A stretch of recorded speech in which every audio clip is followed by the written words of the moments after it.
Пайвандони Саидқул Ризоев, як шаҳрванди Тоҷикистон ки дар Узбекистон бо гуноҳи ҷосусӣ ба 12 соли зиндон маҳкум шудааст, мегӯянд эҳтимолан ӯро ба зудӣ озод кунанд. Мақсуда Рустам ва ҳамсари Саидқул рӯзи 3 май дар суҳбат ба радио Озодӣ гуфт, бар асоси қонуни афви моҳи декабри соли гузашта 4 сол аз ҳукми зиндони шавҳараш кам шуд ва мумкин аст ӯ моҳи октябр озод шавад.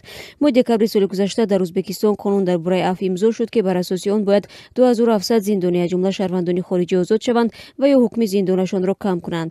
Саидқул Ризоеви 54 сола аз шаҳри Панҷакен дар намояндагии ширкати англисии Оксус Гол дар Узбекистон кор мекард ва моҳи марти соли 2011 бо гуноҳи ҷосусӣ ба 12 соли зиндон маҳкум шуд. ӯ 7 сол боз дар зиндон аст.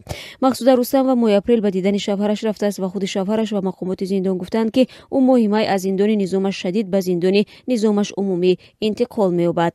Мақомоти Тоҷикистон و узбекистон ҳанӯз ин хабарро тасдиқ накарданд, вале як манбаъ аз мақомоти интизомӣ рӯзи 3 май ба радио Озодӣ гуфт ки 5 шаҳрванди Тоҷикистон дар соли ҷорӣ бар асоси қонуни афви Узбекистон афв шуданд. Саидқул Ризоев муҳандиси тоҷики замони боздошт 46 сол дошт, дар ширкати Оксус Голд кор мекард. Ин ширкат 50% саҳмияҳои корхонаи муштараки Узбекистону Бритониё конҳои тиллои Амантантауро дар даст дошт. 7 соли пеш маъмурони амнияти Узбекистон аз Саидқул Ризоев флешдиске гирифтанд ки ба иддаои онҳо дар он иттилоъоти махфӣ дар бораи захираҳои тиллоии минтақаи Амантантау навоии Узбекистон ҳифз шуда буд. Пайвандон ва ин ширкат ҷосус будани Саидқулро рад карданд. онҳо гуфтанд Саидқул иттилоеро дар флешдиск дошт ки ҳар нафар онро метавонист дар интернет пайдо кунад.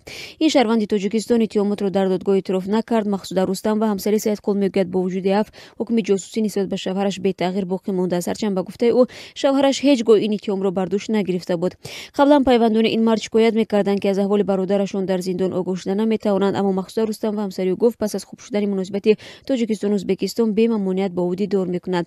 соли гузашта Абдулқул Ризоев, бародари Саидқул Ризоев, ба президенти Узбекистон барои афви бародараш мактуб навишта хоста буд ки ӯро озод кунанд. Боздошти шаҳрвандони Тоҷикистон дар Узбекистон дар замони раҳбарии Ислом Каримов рух дод. дар даврони Каримов ин ду кишвар муносиботи хуб надоштанд. то 2 соли пеш аз боздошти шаҳрвандони Тоҷикистон дар Узбекистон хабарҳо нашр мешуд. дар аҳди Ислом Каримов чандин нафар аз сокинони Узбекистонро ба ҷосусӣ ба нафъи Тоҷикистон муттаҳам карда ва ба зиндон андохтанд. аммо баъди ба қудрат расидани Шавкат Мирзиёев дар соли 2016 ин гуна гузориши хабарҳо дигар мушоҳида намешаванд.